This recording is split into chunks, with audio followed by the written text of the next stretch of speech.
Olá pessoal, como vocês estão? Na aula de hoje vamos continuar a falar sobre o assunto Revolução Industrial. Nós vimos na aula anterior que a Revolução Industrial trouxe muitas mudanças, mas também trouxe problemas. E um desses problemas é o que? O próprio capitalismo selvagem, explorador. E houve as chamadas reações ao capitalismo. E uma dessas reações é o surgimento do socialismo utópico.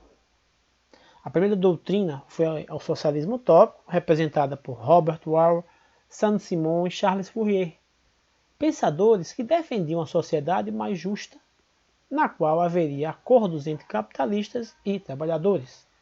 Foram chamados de utópicos porque acreditavam nessa possibilidade de conciliação. E aí o Saint-Simon dizia, ele tomou para si a missão de construir uma nova sociedade com base no conhecimento científico. Já o Charles Fourier idealizava pequenas comunidades, nas quais homens e mulheres pudessem desfrutar de prazeres simples e satisfazer suas necessidades. Ele também apoiava a igualdade entre os sexos. O Robert Wall, penalizado pelos maus tratos, ficou penalizado pelos maus tratos a que eram submetidos seus trabalhadores. E aí, ele aumentou os salários, melhorou as condições de trabalho e providenciou moradia, alimentação e vestuário. Está aí a imagem dos três que nós falamos. Logo após, surge o chamado socialismo científico, um socialismo, uma visão mais embasada. Surgiu a partir de Karl Marx e Engels, que defendiam a união e a luta do operariado contra a exploração. O socialismo científico mostrava que a sociedade mais justa só seria possível por meio de quê? Da luta do trabalhador contra o poder político da burguesia. Por isso, Marx e Engels pregavam a necessidade de derrubar a burguesia do poder, por fim à propriedade privada. E esse pensamento que eles colocaram foi contido nas obras do Manifesto Comunista de 1848. O socialismo cristão também é um outro pensamento desse momento. E aí a Igreja Católica ela vai procurar acompanhar as inovações dos tempos e não propor críticas à exploração capitalista dos trabalhadores. Sua doutrina foi iniciada em 1891 pelo Papa Leão XIII, na famosa encíclica Rerum Novarum. Por meio dela, a Igreja propôs a aproximação entre os patrões e operários, a participação destes nos lucros das empresas, o salário mínimo digno, formação de sindicatos de trabalhadores e a defesa da propriedade privada.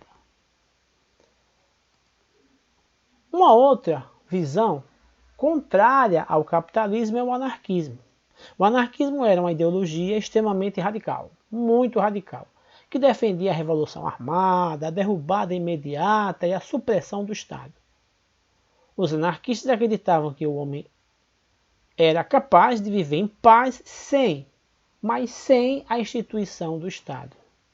Os principais representantes dessa tendência eram o Proudhon e o Bakunin. E aí também tivemos os chamados defensores de uma nova ordem. Os liberais acreditavam que as dificuldades só seriam solucionadas com o progresso industrial. E o representante desse liberalismo vai ser o Adam Smith, defensor da livre concorrência e da divisão do trabalho. Os principais teóricos do liberalismo industrialista destacam-se David Ricardo, que defendia a chamada lei férrea dos salários, segundo o qual o preço da força de trabalho seria sempre equivalente ao mínimo necessário à subsistência do trabalho. Essa corrente de pensamento também surgiu com o darwinismo social.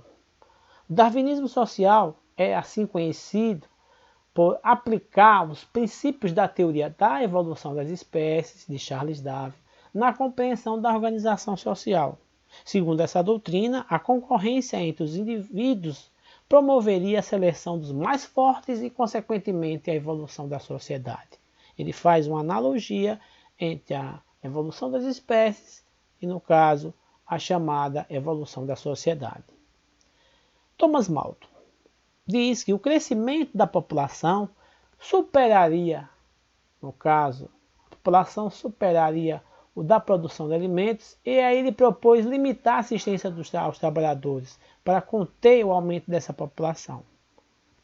A população que aumenta, ela acaba o quê? Consumindo mais, e aí traz essa desigualdade, segundo ele. Estudem e até a próxima aula.